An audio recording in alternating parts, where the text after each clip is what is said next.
नमस्कार। आप सभी का स्वागत है इनोवेटिव ज्योतिष में। मैं आपका astrology friend doctor Mahesh Joshi. आज मैं आउटडोर में शूट कर रहा हूं, तो आपको इधर उधर की आवाजें भी इसके अंदर सुनाई दे सकती हैं। दोस्तों, हम बात करेंगे आज एक भृगुनंदी नाड़ी के एक बहुत इंपॉर्टेंट कंसेप्ट पर। प्रीवियसली मैंने एक वीडियो अपलोड किया था, आपने देखा होगा, जिसके अंदर मैंने कर्माधिपति धर्माधिपति राजयोग के बारे में बताया था। जब भी एक इंसान जन्म लेता है तो उसके साथ दुख, तकलीफ, सुख, सारी चीजें बंधी हुई होती है। हम जब भी पैदा होते हैं, हम कितनी भी अच्छी स्थिति में हो, हमारे साथ बुरी घटनाएं भी घटित होती हैं, और कितनी भी बुरी स्थिति में हो, हमारे साथ अच्छी घटनाएं भी घटित होती हैं। ऐसा कभी भी नहीं होता कि जीवन एक तरीके से सीधा सीधा चलता रहे। आप कहीं किसी पार्टी के अंदर एंजॉय कर रहे हैं, किसी रेस्टोरेंट के अंदर अच्छा खाना खा रहे हैं, तो आपकी आर्थिक स्थिति का नुकसान होगा, क्योंकि आपको पेमेंट करना पड़ेगा, आपके खर्चे बढ़ेंगे। तो एक तरीके का सुख दूसरे तरीके का दुख लेकर आता है। आप यदि मेडिटेशन कर रहे हैं, किसी भी तरीके का भगवान का ध्यान कर रहे हैं, तो आपको मानसिक शांति मिलेगी। मगर आप क्योंकि कोई आर्थिक कार्य नहीं कर रहे हैं, इसलिए वो आपको आर्थिक प्रगति में सहायता नहीं करेगा।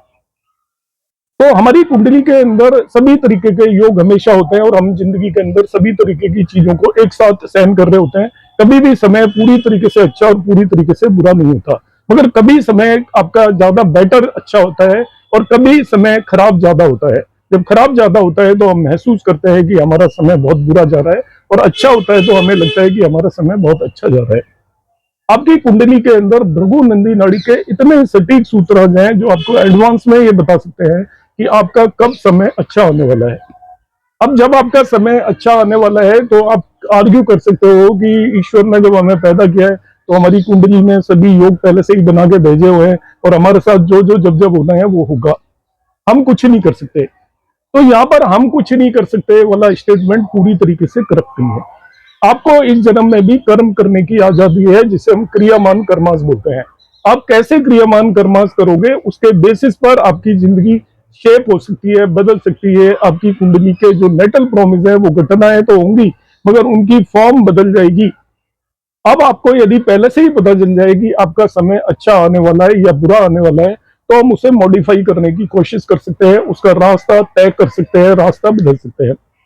आरजी राव सर, जिन्होंने भृगुनंदी नाड़ी बताई थी, तो वो एक बहुत ही अच्छा सेंटेंस कहा करते थे। वो कहते थे कि एक एस्ट्रोलॉजर का काम केवल ये नहीं है कि उसको ये बता देना उसके साथ ये घटनाएं होंगी। उसका काम है उसको उसका समाधान देना, जो भी परेशानियां होनी है उसको वो उसका समाधान दे। क्योंकि ये निश्चित है, आपकी कुंडली में जो भी लिखा हुआ है वो होकर रहेगा, मगर हम उसको थोड़ा सा अलग तरीके से बदलने में कैपेबल है, क्योंकि ईश्वर ने हमें अपनी फ्री विल भी दी हुई है। स्व इच्छा से भी हम कार्य कर सकते हैं विद इन सम लिमिटेशंस। दूसरे के.एन. राव सर का भी सिंपल सेम स्टेटमेंट है कि एस्ट्रोलॉजर का काम कोई भविष्यवाणी करना नहीं होता। एस्ट्रोलॉजर का काम होता है लोगों को सही रास्ता दिखाना, जिससे कि वो अपनी परेशानियों को आसानी से सह सके, और जो अच्छा समय है उस समय पर बहुत ज्यादा प्रगति कर सके। आज के हमारे वीडियो का टॉपिक है कि आपकी जिंदगी के में अच्छा समय कब होगा, आपका भाग्योदय कब होगा। हर व्यक्ति की लाइफ के अंदर भाग्योदय निश्चित तौर पर होता है। ऐसा कोई भी आदमी नहीं है जिसकी लाइफ में कभी कोई अच्छा समय ना आया हो। जो अच्छा समय आता है उसको ये भाग्योदय बोलते हैं। आप जानकर क्या करेंगे कि आपका भाग्योदय कब होगा? आप कह सकते हैं कि भाई हमारा जब होगा हो जाएगा, भाग्योदय तो होना ही है, मगर आप जानकर क्या करेंगे? आप पहले से तैयार होंगे। आप किसी तकलीफ में हैं तो आपको एक आशा बंधेगी कि ये मेरा सही समय आने वाला है, और जब सही समय आएगा तो आप उस पर पूरी तरीके से प्रयास करके उस समय को मैक्सिमम यूटिलाइज कर सकते हैं। देखिए, एक कोई भी जो फिशरमैन है, वो एक नदी किनारे या समुद्र किनारे बैठा होता है और मछली पकड़ने के इंतजार कर रहा होता है। अब इंतजार कर रहा होता है, ये तो उसे निश्चित ही है, तभी तो इंतजार कर रहा है ना कि उसके अंदर मछली फंसेगी फंसेगी। मगर वो धैर्य से बैठा होता है, मगर मछली जैसे ही आती है तो वो चूकता नहीं है, और एकदम से उसको ग्रैब करके बाहर निकाल लेता है, और उसको सफलता मिल जाती है इसमें। इसी तरीके से आपका भाग्योदय होना तो निश्चित है, मगर आप उसका पहले से ही प्री प्लान करके आ रहे हैं, तो उस समय को आप प्रॉपरली यूटिलाइज कर सकते हैं। अदरवाइज आपका वो समय ऐसे ही निकल जाएगा, और आपको कोई बहुत ज्यादा सक्सेस नहीं मिलेगी आपकी जिंदगी के अंदर। आप बहुत कुछ नहीं कर पाएंगे। जो आपका भाग्योदय का समय होगा, उस समय पर आपकी रिस्क टेकिंग कैपेबिलिटीज आपको पता होनी चाहिए। ये मेरा समय अच्छा चल रहा है, तो आप कोई भी रिस्क लेंगे वो आपको लाभ पहुंचाएगा, मगर आप रिस्क नहीं लेंगे तो आपका भाग्य करेगा भी क्या। भाग्य तभी काम करेगा जब आप कोई ऐसा काम करेंगे जिसके अंदर भाग्य की आवश्यकता है। और भाग्य की आवश्यकता किसमें होगी कि आपकी रिस्क टेकिंग कैपेसिटी, आप सपोज शेयर मार्केट में इन्वेस्ट कर रहे हो और आपको रिस्क लग रहा है। अब यदि भाग्य आपका उदय है, उस समय पर आपका भाग्य काम कर रहा है, तो आप इन्वेस्टमेंट करोगे तो वो आपको लाभ दिलवाएगा। कहीं पर आप कोई भी चीज लगाते हो, अप्लाई करते हो, आपका भाग्योदय का समय होगा तो आपको उसके अंदर सक्सेस मिल जाएगी। आप कोई कॉम्पिटेटिव एग्जाम दे रहे हो, आप कई बार असफल हो गए, मगर आपका सही समय आ गया तो उस समय पर आप सफल हो जाओगे। आपको मालूम है मेरा भाग्योदय का समय ये आने वाला है, आप प्रयास पहले से ही करते रहोगे। यदि आप पहले से प्रयास कर रहे हो तो उस समय पर आपको सफलता मिल जाएगी। आपको ये जानकारी है कि आपका भाग्योदय होने वाला है, तब आप डेफिनेटली एक्स्ट्रा ऑर्डिनरी प्रयास करने की कोशिश करोगे। ये तो मैंने इसका तार्किक आधार बताया कि आपको इन चीजों की क्या जरूरत है, मगर भृगुनंदी नाड़ी आपकी किस तरीके से हेल्प करेगी आप कुंडली में देखोगे कैसे। सबसे इंपॉर्टेंट काम है दोस्तों, आपकी कुंडली में दो तरीके के योग होंगे। आप अपनी कुंडली के शनि और गुरु को देख लीजिए, बस सैटर्न और जुपिटर को। यदि शनि और गुरु आपकी कुंडली में एक दूसरे से त्रिकोण में बैठे हुए हैं, त्रिकोण का मतलब आप शनि से काउंट कर लीजिए या गुरु से काउंट कर लीजिए, जहां पर भी बैठा है किसी भाव से कोई लेना देना नहीं, किसी राशि से कोई लेना देना नहीं। जैसे कि मैं इस कुंडली में आपको दिखा रहा हूं, शनि से 5वें नंबर, शनि 1 साइन में बैठा है और जुपिटर 5 साइन में बैठा है। शनि से 5वें नंबर पर जुपिटर बैठा हुआ है, 9 साइन में कोई भी नहीं है। ये त्रिकोण में बैठे हुए हैं एक दूसरे से, और कोई भी अशुभ ग्रह नहीं बैठा है, ये ध्यान रखना। शनि और जुपिटर दोनों त्रिकोण में, आपका राहु मंगल यहाँ पर अशुभ ग्रह है, केतु भी अशुभ ग्रह है, और इसी तरीके से मून को भी समवट अशुभ ग्रह मान सकते हो। तो इस त्रिकोण में केवल शनि और जुपिटर बैठे हुए हैं। इसका मतलब आपकी लाइफ के अंदर भाग्योदय निश्चित तौर पर होगा। आप लाइफ में सक्सेसफुल होंगे, आपको कोई भी नहीं रोक सकता। ये पर्सन लाइफ के अंदर बहुत प्रोग्रेस करेगा, जहां से निकलेंगे उससे काफी ज्यादा आगे की स्थिति में जब ये जाएंगे तब ये होंगे, काफी बेटर पोजीशन होगी। क्योंकि सैटर्न और जुपिटर एक दूसरे से त्रिकोण में है और उन पर किसी भी अशुभ ग्रह त्रिकोण में नहीं आ रहा है। इसका मतलब ये अपना जो भी प्रोफेशन होगा बदलते रहेंगे और इनको प्रोफेशन की कभी भी कोई कमी नहीं होगी। यदि आपकी कुंडली में ये योग है, आप चेक कर सकते हैं, ये सर्टेनली ऐसा ही होने वाला है। मगर कोई अशुभ ग्रह यहाँ पर और आ गया तब वो स्थिति वो नहीं रहेगी और उसके अंदर उतार चढ़ाव होंगे, आपको परेशानियां भी आती रहेगी।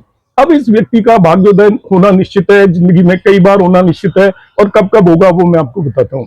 अभी आप देखिए यहाँ पर करंटली जो सैटर्न है वो 1 साइन में इनका और जुपिटर 5 साइन में है। आप ट्रांजिट वाले सैटर्न और जुपिटर को देखिए, मैं आपको बहुत सिंपल फॉर्मूला बता रहा हूँ। ट्रांजिट वाले और सैटर्न और जुपिटर को, इस व्यक्ति की कुंडली में सैटर्न जुपिटर का कंजंक्शन है, इसे हम कंजंक्शन बोलते हैं।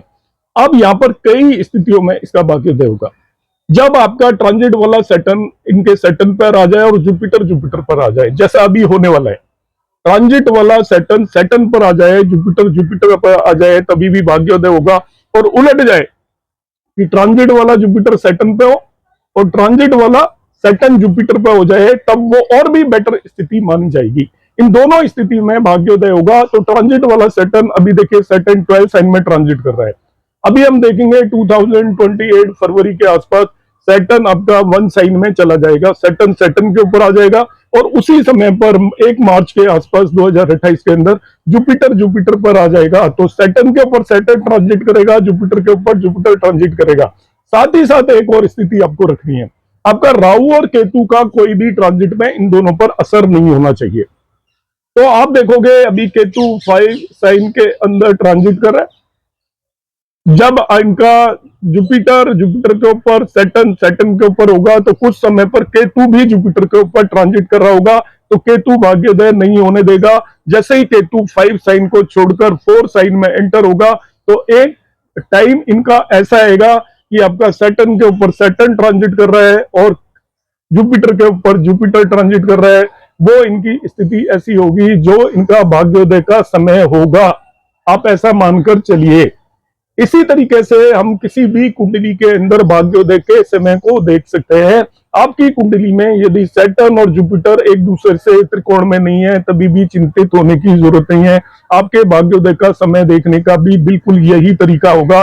मगर आपके भाग्योदय में जो सबसे इंपॉर्टेंट बात याद रखनी है, वो ये ध्यान रखनी है कि जब जुपिटर सैटर्न पर और सैटर्न जब जुपिटर पर ट्रांजिट करेगा वो आपके भाग्योदय का समय होगा, सर्टेनली होगा। आप नोट कर लीजिएगा, इंतजार कीजिएगा, अपनी कुंडली को देखिए कि सैटर्न और जुपिटर यदि एक दूसरे से त्रिकोण में है तो आपका सैटर्न सैटर्न पर आ जाए, जुपिटर जुपिटर पर आ जाए, या जुपिटर सैटर्न पर आ जाए और सैटर्न जुपिटर पर ट्रांजिट करने आ जाए, आपका भाग्योदय का समय है, आपके जिंदगी का सबसे बेहतरीन समय वो होगा। मगर आपकी कुंडली में यदि दोनों त्रिकोण में नहीं भी बैठे हुए हैं, सैटर्न कहीं भी बैठा हुआ है, जुपिटर कहीं भी बैठा हुआ है, तभी भी आपका भाग्योदय का समय आएगा। मगर कंडीशन यह है, ट्रांजिट में आपको ध्यान रखना है। अपने से बहुत सारे लोगों के कमेंट्स आएंगे कि नहीं जी मेरे साथ ये हुआ था मगर मेरा तो भाग्योदय नहीं हुआ। आपका जुपिटर सैटर्न के ऊपर आ जाए और सैटर्न जुपिटर के ऊपर आ जाए, ये भाग्योदय का समय। मगर कंडीशन ये है कि आपका राहु और केतु भी इनके त्रिकोण में नहीं होने चाहिए। यदि राहु केतु भी त्रिकोण में जितने समय तक है इनके ट्रांजिट के अंदर, वो आपका भाग्योदय नहीं होने देंगे। जो भाग्योदय होने वाला है उसके अंदर आपकी प्रॉब्लम्स आ जाएंगी। तो आपके लिए वो समय अप एंड डाउन वाला रहेगा। हालांकि वो बाकी समय से बेहतर समय होगा, ये श्योर है। मगर जब भी राहु और केतु आएंगे तो जब भी कुंडली में जो भी हम योग बताते हैं आप ये समझकर चले वो बिल्कुल प्योर फॉर्म में है तभी लगेंगे। मगर उनमें यदि कोई मेलिफिक प्लेनेट बीच में और आ जाता है तो वो उस स्थिति को काफी बदल देता है और उसके अंदर जो उसका इफेक्ट है, इन्फ्लुएंस है, वो रिलेटिव टर्म्स में आपका कम हो जाता है। मैं एंड में इसको ब्रीफ में रिपीट कर देता हूं। एक स्थिति वो है जिन लोगों की कुंडली में शनि और जुपिटर एक दूसरे से त्रिकोण में है, तो यहाँ पर दोनों स्थितियों में भाग्योदय है। शनि पर शनि आ जाए, जुपिटर पर जुपिटर आ जाए, या जुपिटर शनि पर आ जाए और शनि जुपिटर पर आ जाए, साथ में राहु केतु नहीं होने चाहिए इनके त्रिकोण में या इनके ऊपर, तो वो आपका शर्त या भाग्योदय का समय है। और आप लाइफ में उस समय पर काफी राइज करेंगे। आपको रिस्क वगैरह लेंगे तो आपको गेन्स होने वाले हैं।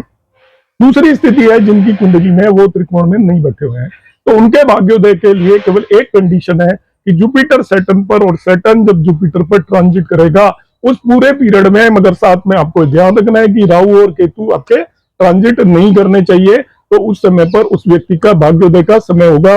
उम्मीद है आपको कंसेप्ट समझ में आ गया होगा। इसी तरीके के सूत्रों को यदि आप सीखना चाहते हो तो हमारा भृगु नंदी नाड़ी एस्ट्रोलॉजी का एक कोर्स शुरू होने वाला है 4 अप्रैल 2026 से। अधिकतर या आप कह सकते हो पूरा रजिस्ट्रेशन हो चुका है, मगर स्टिल आप में से कोई दोस्त इंटरेस्टेड है तो हमारे नंबर 9013798899 पर वो कांटेक्ट कर सकते हैं, तो हम आपको उसके अंदर एनरोल कर लेंगे। नमस्कार, धन्यवाद।